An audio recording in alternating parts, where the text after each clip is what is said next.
नहीं समझा रहे थे। Lecture number 35 part 3 income tax index 12 पढ़ रहे हैं इनकम टैक्स। ठीक है, इस लेक्चर में सिर्फ क्वेश्चन आंसर पढ़ने वाले हैं हम लोग, लेकिन ट्रिकी है सब, तो समझ लो। पहले पहले कुछ कुछ कॉन्सेप्ट के बारे में बात करते हैं। क्या करंट टैक्स क्या होता है? करंट टैक्स होता है करंट, टी से मतलब tax to be paid. Tax to be paid कौन सा अमाउंट होता है? जो इनकम टैक्स एक्ट बोल रहा है। तो करंट टैक्स का मतलब हुआ जो इनकम टैक्स, जो टैक्स अमाउंट बोल रहा है। वही टैक्स एक्सपेंस का मतलब क्या होता है? टैक्स एक्सपेंस वो होता है जो अकाउंट्स का बुक बोल रहा है। ओके, तो भाई डेफर टैक्स क्या होता है? डेफर टैक्स का मतलब ये होता है, डेफर टैक्स क्या होता है? डेफर टैक्स वो डिफरेंस का अमाउंट है जो अराइज हो रहा है बिकॉज अकाउंट्स का अकाउंट जो बुक्स ऑफ अकाउंट है वो टैक्स कुछ और बोलेगा और इनकम टैक्स एक्ट का टैक्स कुछ और रहता है, तो दोनों में डिफरेंस आ जाता है। उस डिफरेंस को इक्वलाइज थी एक जगह सेम समतल जमीन पे लाने के लिए हम लोग डेफर टैक्स का यूज़ करते हैं।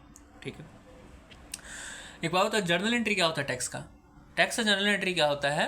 पीएल में हम लोग दिखाते हैं P&L account debit to tax expense. Okay, ठीक है। अब हम लोग समझते हैं कि कैसे लिखाता है।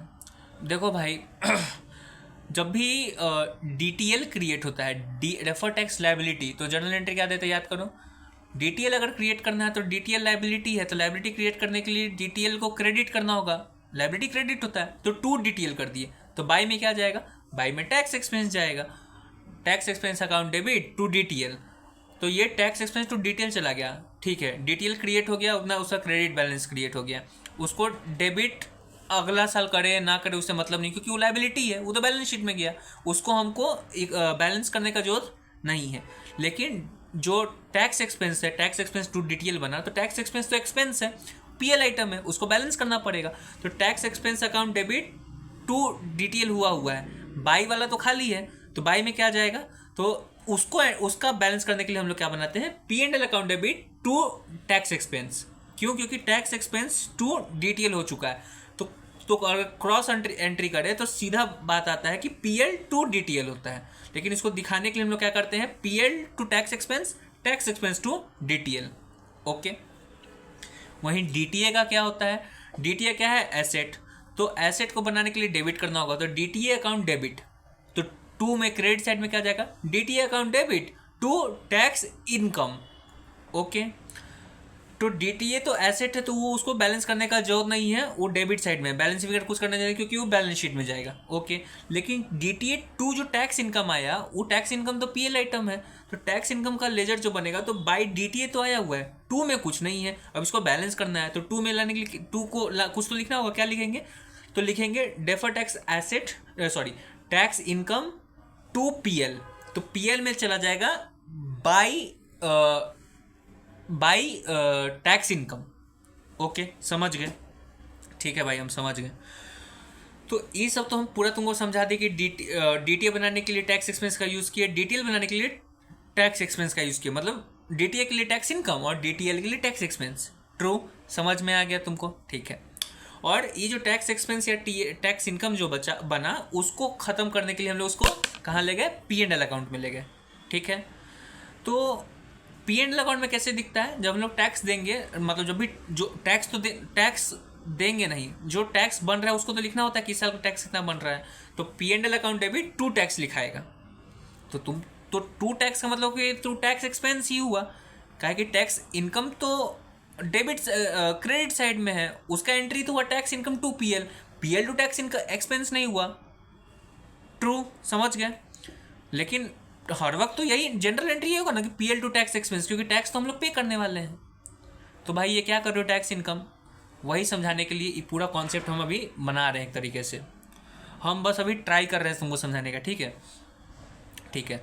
एक एग्जांपल लेते हैं। क्या कि इस एग्जांपल में है कि इनकम टैक्स एक्ट बोलता है कि तुमको टैक्स देना है 24 रुपया। ठीक है, लेकिन बुक्स ऑफ अकाउंट्स बोलता है कि तुमको देना है 25 रुपया।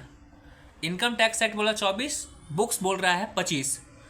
तुम टैक्स पे कितना करोगे? तुम टैक्स पे करोगे 24 ही रुपया, क्योंकि इनकम टैक्स एक्ट वो बोल रहा है, तुमको बुक से तो मतलब नहीं है, क्योंकि कितना पे करोगे? पे वो करोगे जो टैक्स बोल रहा है, तो तुम 24 रुपये पे कर दोगे। ट्रू, लेकिन तुम तो कम पैसा दिया क्योंकि अकाउंट्स 25 रुपये बोल रहा है, तो अभी तुम कम पैसा दिया मतलब बाद में ज़्यादा पैसा दोगे, तो ये क्या हुआ? डीटीएल हुआ। ठीक है, डीटीएल जब भी क्रिएट होगा, कैसे डीटीएल क्रिएट होता है अभी बताए थे, टैक्स एक्सपेंस टू डीटीएल, और टैक्स एक्सपेंस टू डीटीएल हुआ तो मतलब, और डीटीएल तो चला गया, टैक्स एक्सपेंस कहाँ जाएगा, पीएल टू टैक्स एक्सपेंस जाएगा। ठीक है, अभी डीटीएल कितना से बनाए थे हम लोग, 1 रुपये से बनाए थे। क्यों? क्योंकि टैक्स एक्सपेंस था 25 रुपया, करेंट टैक्स था 24 रुपया, तो डिफरेंस 1 ही रुपया का था। तो ये जो हम डीटीएल बनाए वो क्या गया, टैक्स एक्सपेंस टू डीटीएल 1 रुपया, पीएल टू टैक्स एक्सपेंस वही गया 1 रुपया। तो पीएल टू टैक्स एक्सपेंस 1 रुपया आया हुआ है, लेकिन क्या मेरा टैक्स 1 रुपया है? हमारा टैक्स 1 रुपया नहीं है, हमारा टैक्स 25 रुपया है।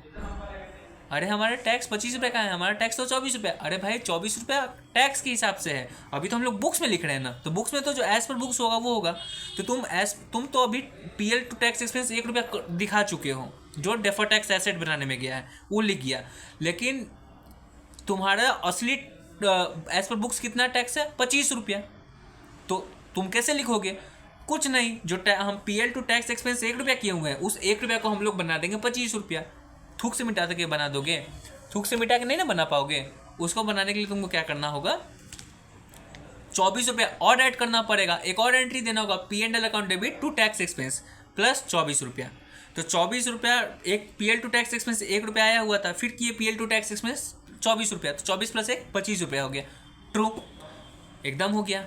तो एज पर अकाउंट्स जो टैक्स जाना चाहिए था तुम लिख दिए। ठीक है, ओके, समझ गए। तो ये बात हर वक्त ध्यान में रखना कि जब अकाउंट्स बना रहे हैं, मतलब पीएल बनाएंगे, जब भी पीएल बनाएंगे और जब भी एज पर बुक्स लिखाएगा, तो उसमें जो भी टैक्स जाएगा वो एज पर अकाउंट्स ही जाएगा, इतना जान लो। चाहे कुछ हो जाए, डेफर टैक्स एसेट बन जाए, डेफर टैक्स लायबिलिटी बन जाए, टैक्स इनकम होगा या टैक्स एक्सपेंस होगा, कोई मैटर नहीं करता है। जो एज पर अकाउंट्स जो भी बोल रहा है ना, उतना ही पीएल में टैक्स जाएगा। हम क्या बोल रहे हैं, उतना ही पीएल में टैक्स जाएगा। ये नहीं बोल रहे कि पीएल के डेबिट साइड ही उतना जाएगा, नहीं, हम नेट इफेक्ट का बात कर रहे हैं, debit minus credit minus debit करके जो टोटल टैक्स का नेट जो अमाउंट जाएगा ना, वो उतना ही अमाउंट होगा जो अकाउंट्स बोल रहा था। ठीक है, इसको क्लैरिफाई करने के लिए क्या करेंगे, अभी सुनो। अभी हम लोग क्या बोले थे कि टैक्स बोला है 24 रुपया, लेकिन अकाउंट्स बोला है 25 रुपया। अभी सारा कैलकुलेशन करने के बाद हम लोग क्या देखें कि पीएल टू पहले क्या किए, पीएल टू टैक्स एक्सपेंस 1 रुपया, क्योंकि टैक्स एक्सपेंस टू डीटी किए हुए थे, तो 1 रुपया उधर गया। फिर दूसरा क्या किए, हमको एज पर तो अकाउंट्स लिखना था, तो और बढ़ाए पीएल टू टैक्स एक्सपेंस 24 रुपया। तो टोटल पीएल में कितना गया, 25 रुपया ना गया, और 25 रुपया क्या था, एज पर अकाउंट्स था, चला गया। तो ये जो हम बोले उसको सिंपली अच्छा वर्जन में लिखने के लिए लोग क्या करता है कि P&L account debit to tax expense, और टैक्स एक्सपेंस में नीचे एक डॉट लिख के लिखेगा डेफर टैक्स एसेट 1 रुपया, जो डीटीए की वजह से बना है टैक्स एक्सपेंस, और बाकी का जो बना है वो क्या है तुम्हारा, वो करेंट टैक्स है, क्योंकि टैक्स वो P Q to current tax 24 रुपया। समझ में आ गया? इसीलिए हम लोग क्या करते थे, याद करते होगे, जब जर्नल एंट्री बनाते हैं किसका, डेफर टैक्स का, तो लिखते होंगे टैक्स एक्सपेंस टू डीटीए और टैक्स डीटीएल, और टैक्स एक्सपेंस के ब्रैकेट में पीएल लिखते थे। क्यों? क्योंकि पीएल टू टैक्स एक्सपेंस जाता है। समझ में आ गया? ठीक है, तो लास्ट में कितना गया टैक्स एक्सपेंस, 25 रुपया। तो भाई ये तो तब गया ना जब तुम दोनों टैक्स एक्सपेंस को डेबिट ही किए। अगर दोनों में से कोई एक अलग अलग हो जाता तब तो तुम्हारा टैक्स चेंज हो जाता, तब तो एज पर अकाउंट्स नहीं बनता। बनेगा, देखो क्या। नेक्स्ट एग्जाम्पल लेते हैं। क्या एग्जाम्पल लिए हम लोग? एग्जाम्पल ये लिए कि एज पर इनकम टैक्स बोल रहा है कि तुम्हारा टैक्स है 26 रुपया।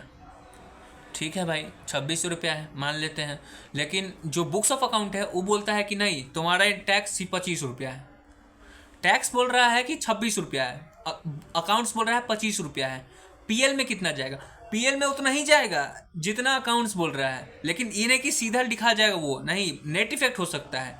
तो इसका एंट्री क्या होगा, सुनो।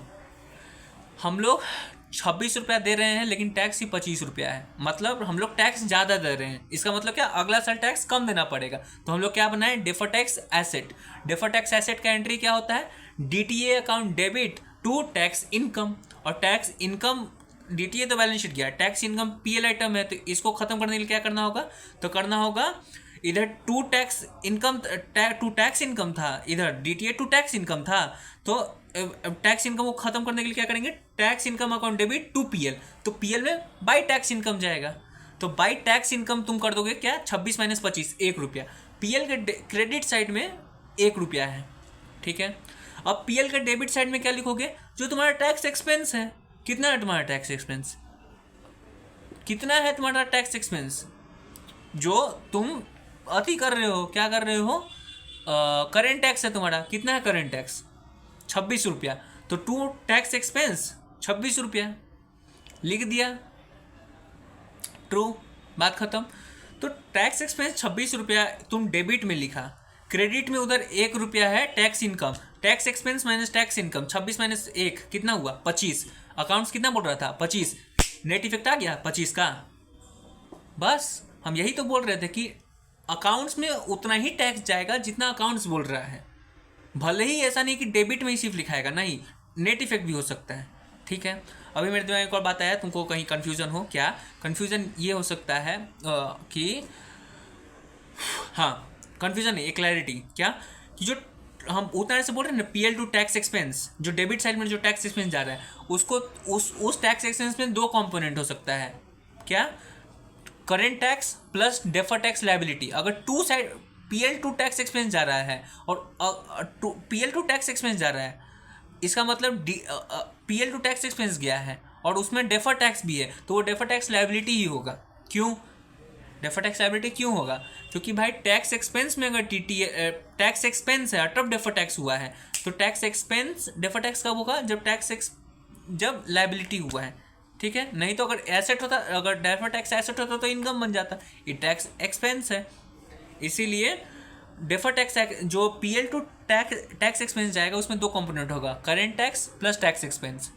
अदरवाइज उसमें से एक ही कंपोनेंट होगा, वो है tax current tax, defer tax liability नहीं, सॉरी फिर से बोल रहा हूँ, जो पीएल टू टैक्स एक्सपेंस जाएगा ना उसमें 2 कंपोनेंट होगा, एक करेंट टैक्स, दूसरा होगा डेफर टैक्स लायबिलिटी।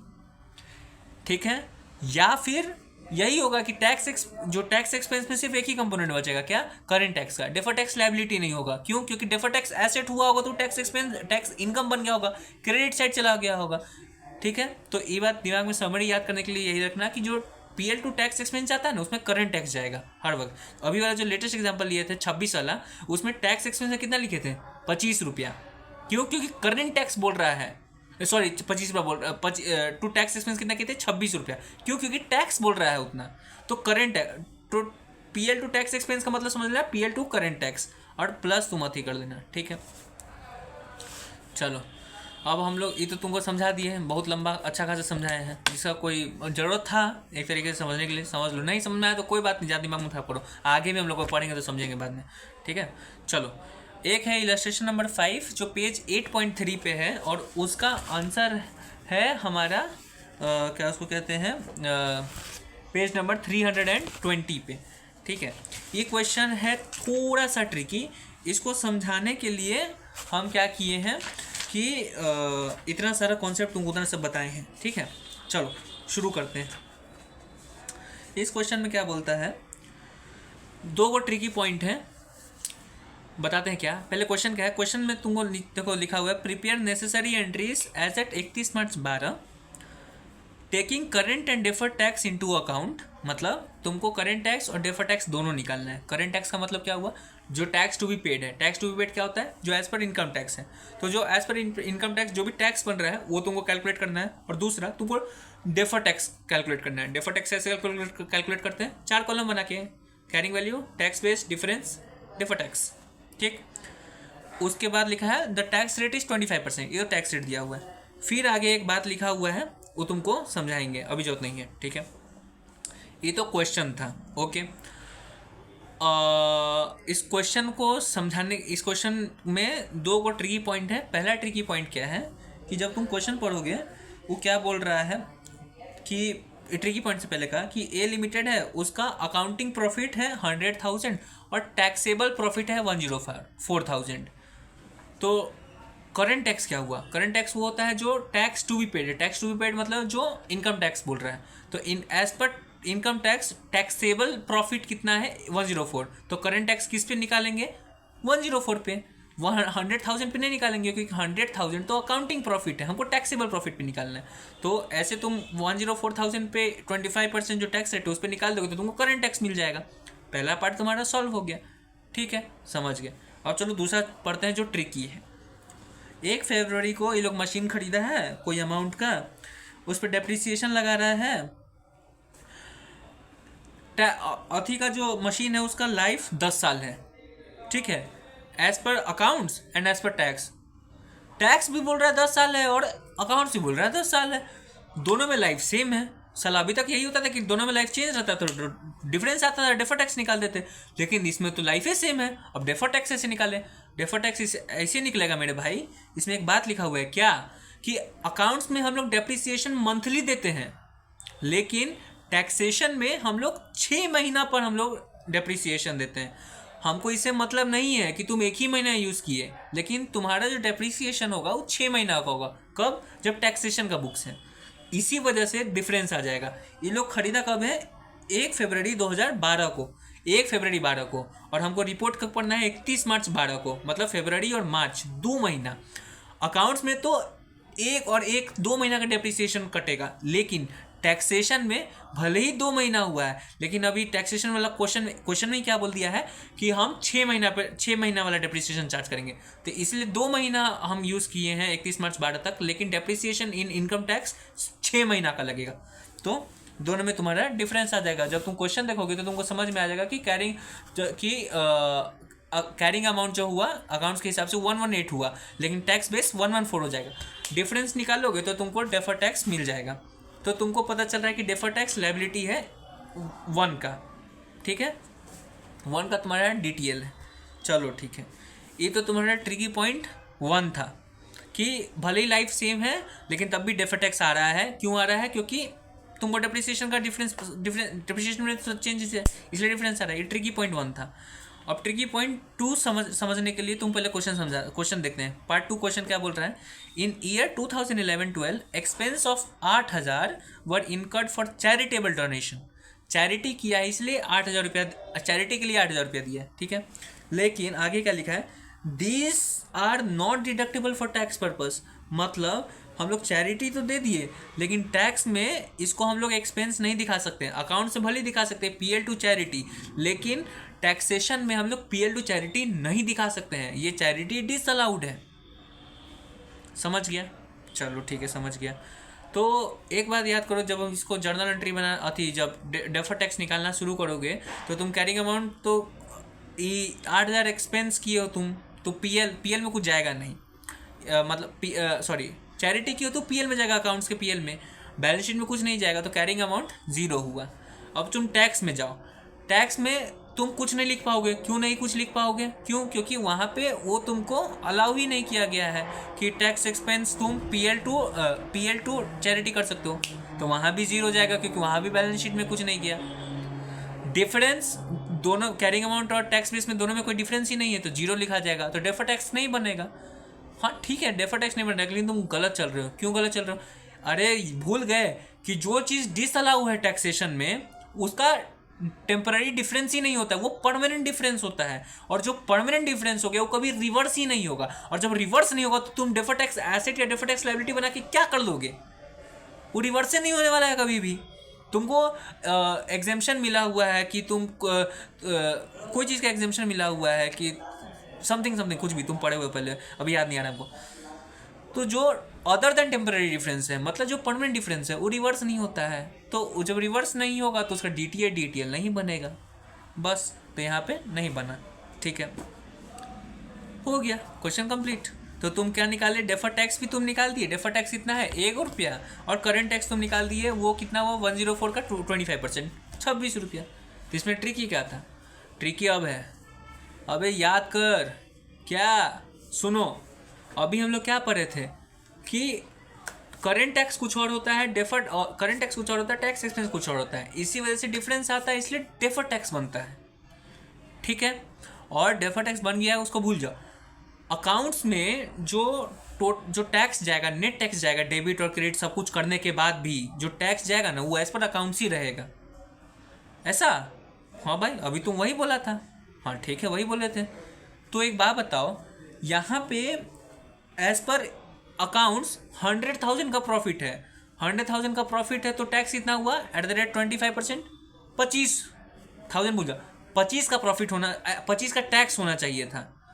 और अभी तक यही पढ़े हैं कि भले ही डेफर टैक्स और ये सबको अथी defer tax income, defer tax liability, tax, current tax सब कुछ करने के बाद हमको एज पर अकाउंट्स ही जाना चाहिए था। मतलब इसमें हमारा DTL 1 रुपया का है, ठीक है, और हमारा करेंट टैक्स 26 रुपया का है, लेकिन हमारा जो अकाउंट्स का टैक्स है वो है 25 रुपया। तो हम कुछ भी करके हमको 25 रुपया लाना है ना। हाँ लाना है, लाना क्या है, उतना ही आना चाहिए, क्योंकि एज पर अकाउंट्स के बुक्स में वही उतना ही टैक्स जाता है नेट इफेक्ट जितना अकाउंट्स बोल रहा होता है। परफेक्ट। यहाँ जब तुम देखोगे तो करेंट टैक्स तुम्हारा 26 रुपया है। करेंट टैक्स क्या होता है? करेंट टैक्स कहाँ जाएगा तुम्हारा? PL account debit, PL account debit to tax expense. Tax expense में करंट टैक्स होता है, या बोले थे 2 कंपोनेंट है, तो टैक्स एक्सपेंस में 26 रुपया चला गया, ठीक है। ये तो तुम्हारा करंट टैक्स गया। अब तुम्हारा डेफर टैक्स क्या है? डेफर टैक्स लायबिलिटी है। डेफर टैक्स लायबिलिटी का एंट्री क्या होता है? Tax expense to DTL। और टैक्स एक्सपेंस क्या होता है? PL to tax expense. तो फिर PL में टू टैक्स एक्सपेंस गया।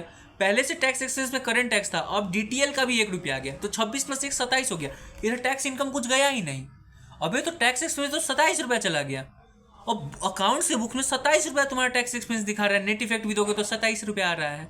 लेकिन तुम तो बोले 27 रुपया आ रहा है टैक्स एक्सपेंस, लेकिन रियलिटी में टैक्स एक्सपेंस तो 25 रुपया होना चाहिए था, क्योंकि अकाउंट से बुक्स में उतना ही नेट इफेक्ट दिखता है जितना अकाउंट्स बोल रहा है। लेकिन अकाउंट्स 25 रुपया बोल रहा है, लेकिन तुम्हारा जो अभी तुम एंट्री दे रहे हो उसे तो 27 रुपया हो रहा है। ये कैसे हो गया मेरे भाई? ये इसीलिए हुआ क्योंकि यहाँ पे एक चीज़ ऐसा था जिसका डेफर टैक्स ही नहीं बनाया हम लोग। कौन सा नहीं बनाया? जो सेकंड पार्ट पढ़ते चैरिटी, वो डिसअलाउ हो गया। जब वो डिसअलाउ हो गया तो कोई उसके ऊपर डेफर टैक्स ही नहीं बना। डेफर टैक्स ना एसेट बना ना लायबिलिटी बना, जिसको हम बाद में रिवर्स कर पाए। तो भाई नहीं बना तो उसे क्या हो गया, समझाते हैं, अब समझो। अपने जहाँ रफ कॉपी में लिखे हुए हैं वहीं देखो। ड्यू टू डिसअलाउंस हमारा जो प्रॉफिट था वो 8,000 से बढ़ गया। मतलब कौन सा प्रॉफिट? Taxation profit. हमारा टैक्सेशन प्रॉफिट कितना दिखा रहा है? 104,000, ठीक है। 104,000 क्यों दिखा रहा है? 104,000 इसीलिए दिखा रहा है क्योंकि 8,000 का जो डोनेशन दिया उसको डिसअलाउ कर दिया गया। अगर अलाउ करते तो हमारा टैक्सेशन प्रॉफिट कितना होता? वो होता 96,000।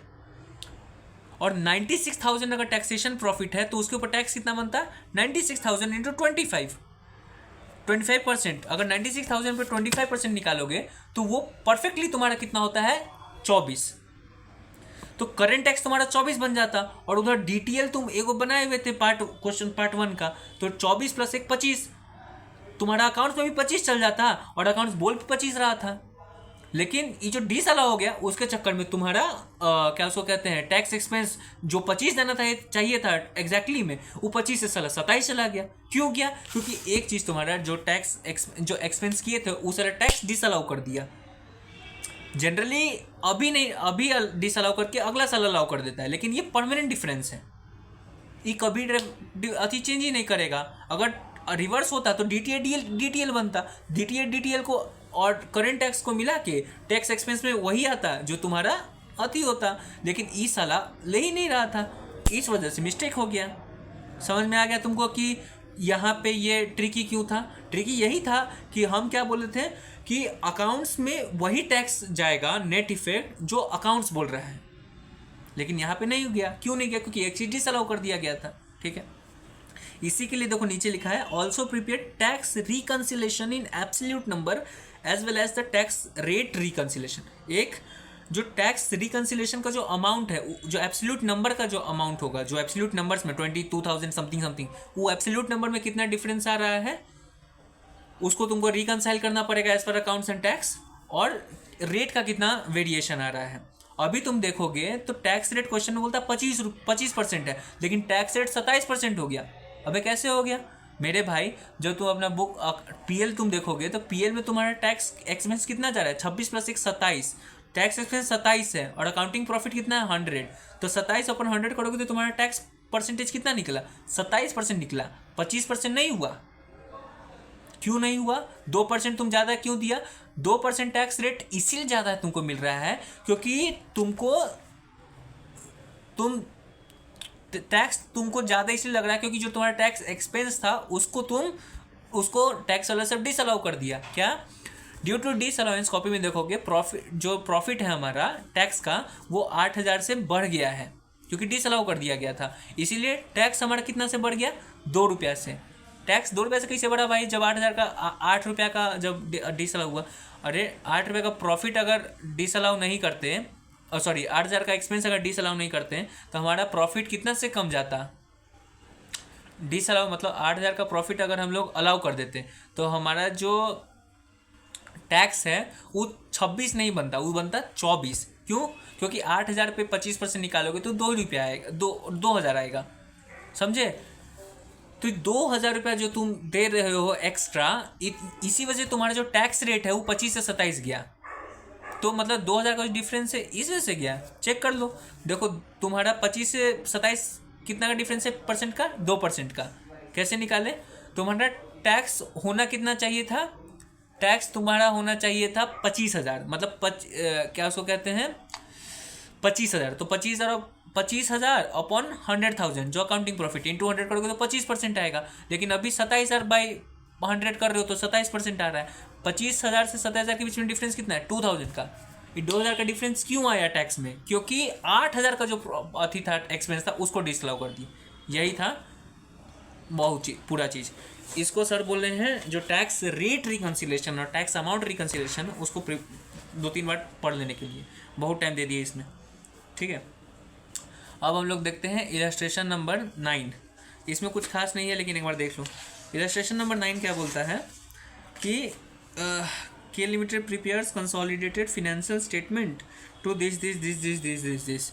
ओके, इसमें क्या है कि तुमको फिर क्वेश्चन में लास्ट में क्या बोल दिया है कि explain and show how tax consequence current and deferred of the three transaction would be reported in statement of PL या OCI for year ended 31 March 12। 4 बात। पहला तुमको करेंट टैक्स निकालना है, मतलब tax to be paid.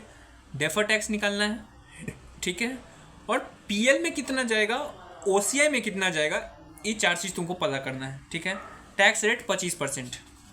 Okay, पहले तुमको बोल दिया इसमें तीन गो केस दिया है, तीनों केस में तुमको चारों चीज़ निकालना है। ओके, पहला केस में क्या बोल रहा है कि इक्विटी इन्वेस्ट, एक कोई के लिमिटेड है वो एक इन्वेस्टमेंट किया है इक्विटी में, कितना का? 2 लाख का। कब इन्वेस्ट किया था? 1 अप्रैल 2011 को।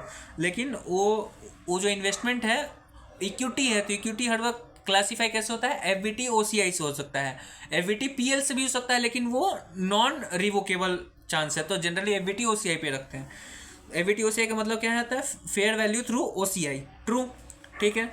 तो 2 लाख में हम लोग खरीदे थे, लेकिन 31 मार्च 12 को उसको दिखाया जा रहा है 2,40,000 पे। क्यों? क्योंकि फेयर वैल्यू पे दिखाना है, FVT OCI पे दिखा रहे हैं, तो 2,40,000 पे।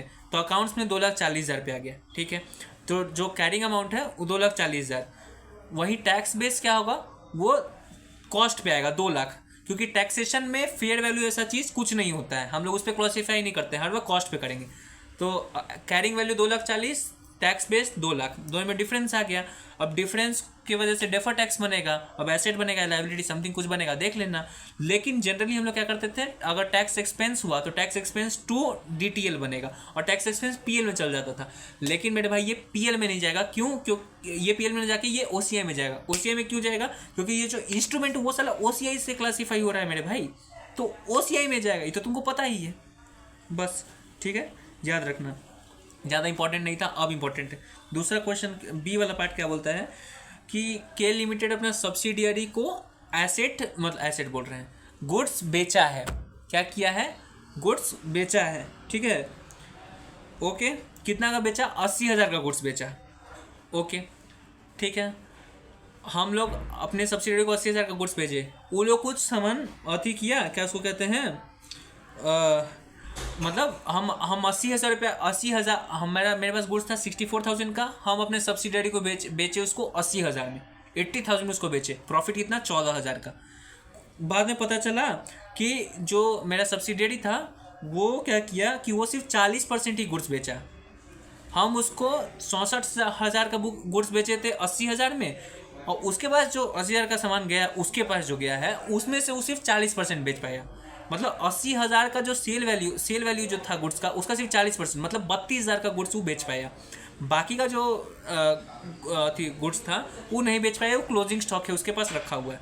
तो अकाउंट्स में हम लोग क्या करते हैं कि जब भी सब्सिडियरी को सामान बेचते हैं और उसका क्लोजिंग स्टॉक अगर कुछ बच जाता है तो उसको अपने कंसोलिडेटेड फाइनेंशियल स्टेटमेंट में हम लोग उसको किस वैल्यू पे लिखते हैं, कॉस्ट पे लिखते हैं। हम भले ही उसको 80,000 पे उसको भेजे थे और वो 80,000 का 40% 60% उसके पास बचा हुआ है, मतलब 48,000 का गुड्स सेल वैल्यू का 48,000 का सेल वैल्यू है उस गुड्स का जो उसके पास रखा हुआ है, लेकिन वो 48,000 का नहीं है, वो है तुम्हारा कितना का, वो है तुम्हारा 64,000 का 60%। क्यों? क्योंकि जो 80,000 का सामान था, 64,000 का सामान था उसको 80,000 में बेचे प्रॉफिट लगा के।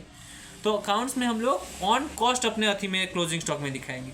लेकिन टैक्सेशन क्या बोलता है कि तुम एक बार जब बेच दिया तो भूल जाओ कि सब कुछ, एक बार तुम बेच दिया भले ही सब्सिडरी को, लेकिन उससे तुमको मतलब नहीं है, तुम उसको अब उसको ऑन कॉस्ट नहीं दिखा सकते हो। ठीक है, तो जब तुम अपने बुक्स में देखोगे अपने कॉपी में, उसमें क्या बोल रहा है, वर्किंग नोट देखो इसका .2 का 1, 64,000 का बेचा 80,000 में, देखो कॉस्ट प्लस प्रॉफिट 16,000 प्लस तो 80,000 में सेल प्राइस है। 40% सेल किया है अथी वाला, क्या उसको कहते हैं, सब्सिडियरी, मतलब 32,000 का सामान बेचा है। तो 32,000 सेल वैल्यू बेचा है, उसका कॉस्ट क्या था 32,000 का, उसका कॉस्ट था 25,600, मतलब प्रॉफिट समथिंग कुछ बीच में होगा जो हमारा प्रॉफिट था। तो अकाउंट्स क्या बोलता है कि क्लोजिंग स्टॉक जो का वो कॉस्ट पे आएगा। तो 64,000 का कॉस्ट था, 25,600 का वो लोग बेच दिया, तो 38,400 का कॉस्ट का उसके पास गुड्स रखा हुआ है, भले ही सेल वैल्यू 48,000 है हम लोग, लेकिन अकाउंट्स पे कितना पे लिखेंगे, हम लोग लिखेंगे 38,400 पे। ठीक है, ओके। लेकिन तो हमारे बैलेंस शीट में क्लोजिंग स्टॉक कितना जाएगा अकाउंट्स में 38,400, लेकिन टैक्स बेस क्या बोलता है, टैक्स क्या बोलेगा कि हमको से मतलब नहीं है, क्लोजिंग स्टॉक उसके पास पड़ा, सब्सिडियरी के पास पड़ा हुआ है, डजंट मैटर, तुम अपने बैलेंस शीट में उसको ऑन सेल ही लिखोगे भले ही तुम्हारा है। तो ऑन सेल उसका सेल वैल्यू क्या है 48,000, 48,000 डिफरेंस आया, तुम उसको डिफरेंस डाल के मार दो, बात खत्म। यही चीज़ था तुम्हारे लिए। ठीक है, पहला वाला क्वेश्चन, अब ये तो तुम डेफर टैक्स निकाल रहे हो, क्वेश्चन क्या बोलता है 4 चीज़ निकालने के लिए, पहला current tax, defer tax PL में जाएगा, ओसीआई में जाएगा। तो अभी तुम डेफर टैक्स निकाल दिया और तुमको पता चल गया था इक्विटी वाला में कि वो ओसीआई में जाएगा, तो 2 चीज़ निकाल दिए थे। लेकिन करंट टैक्स कहाँ निकाले थे, भूल गया, करंट टैक्स उसमें निकालना होगा। करंट टैक्स निकालने के लिए तुमको क्या करना होता है, करंट टैक्स तुमको निकालने के लिए क्या होता है, टैक्स टू बी पेड। तो जब इक्विटी इन्वेस्टमेंट वाला जो तुम देख रहे होगे तो उसमें टैक्स टू पे कितना करना है तुमको, तुम 2,40,000 रुपये अपने अकाउंट्स में दिखा रहे हो, लेकिन टैक्स पे 2 ही लाख है। कोई रियलाइजेबल प्रॉफिट हुआ, ये तो अनरियलाइज प्रॉफिट है ना, फेयर वैल्यू पे इंक्रीज हुआ है, तो रियलाइजेबल कुछ प्रॉफिट हुआ नहीं, रियलाइजेबल जो प्रॉफिट नहीं हुआ तो टैक्सेशन में कोई टैक्स देने का जरूरत नहीं है। क्यों? क्योंकि हम टैक्सेशन में अभी भी 2 ही लाख की दिखा रहे हैं, तो उसमें कोई करंट टैक्स नहीं बन रहा है। ओके, समझ में आ गया। वैसे ही है तुम्हारा सेकेंड वाला पार्ट में देखोगे, इन्वेंट्री वाला में, इन्वेंट्री में तुम्हारा करंट टैक्स बन रहा है 16,000 रुपया। क्यों बन रहा है? क्योंकि तुम 64,000 का सामान 80,000 में बेच दिए थे, तो तुम्हारा तो प्रॉफिट कितना हुआ 16,000। अब तुम ये दिमाग मत लगाना कि मेरे भाई अभी जो तुम ये मत कंफ्यूज हो जाना कि भाई 16,000 पे क्यों हम लोग करंट टैक्स निकाल रहे हैं, क्योंकि ये सोचोगे कि 16,000 का सामान, 16,000 का प्रॉफिट तो पूरा 80,000 पे था, 80,000 का बिका ही नहीं, तो हम काहे निकाले उसके ऊपर आती। इसलिए तुमको टैक्स निकालना पड़ेगा मेरे भाई, क्योंकि तुम अपने सब्सिडियरी को बेच दिए हो। ओके, तो उसके ऊपर तुमको प्रॉफिट निकालना है। और मेरा दिमाग मत खाओ, अभी हमको नहीं समझ में आ रहा है, हम no unrealised profit elimination in tax, हाँ ये देखो यही लिखा हुआ है ना, no unrealised profit eliminated in tax, सीधा बुक में लिखा हुआ है कि अनरियलाइज्ड प्रॉफिट जो भी होता है हम लोग वो टैक्सेशन में नहीं गेम खेलते हैं, जो टैक्स बेस बोल रहा है वैसे करना है, वैसे ही है कुछ। अभी दिमाग नहीं काम कर रहा है मेरा, विनील का कॉल आ रहा है। ठीक है, उसके बाद लास्ट में क्या है, मनी फ्रॉम, एक थर्ड पॉइंट, उसमें क्या बोलता है कि 31 मार्च को एक कस्टमर से 2 लाख मिला है हमको, 31 अक्टूबर को हमको मिला है 2 लाख रुपया, लेकिन वो इस साल का उसको काम देना है कितना का, 1,20,000 का, और बाकी का 80,000 अगले साल देना है। मतलब 31 अक्टूबर 11 को हमको 2 लाख मिला, 31 मार्च 12 तक हमको 1,20,000 का काम देना है, और 80,000 अति का अगले साल का देना है, अगले साल देना है, मतलब एडवांस है 80,000 रुपया। तो हमारा बैलेंस शीट में एडवांस कितना जाएगा 80,000 रुपया। तो देखो कैरिंग अमाउंट 0.8 गया, लेकिन टैक्स बेस कितना जाएगा, वो पूरा 2 लाख जाएगा। क्यों जाएगा? क्योंकि इसीलिए टैक्स बेस पूरा 2 लाख नहीं जाएगा। क्यों? क्योंकि पीएल में टैक्सेशन में पीएल में पूरा अमाउंट जाएगा, उसका टैक्स बेस बनेगा ही नहीं, क्योंकि टैक्स के बैलेंस शीट में कोई अमाउंट जाएगा ही नहीं एडवांस या फिर कुछ भी। क्यों? क्योंकि उसमें हम लोग कैश बेसिस पे काम करते हैं, वो पूरा हमको रेवेन्यू आया, रेवेन्यू कभी भी बैलेंस शीट में नहीं जाता है, इसलिए जीरो गया। ठीक है, तुम डेफर टैक्स करके निकाल दियो। यही था भाई मेरे पूरा लेक्चर 35 पार्ट 2 पार्ट 3 या समथिंग, आई डोंट रिमेंबर। इसको 36 पार्ट 1।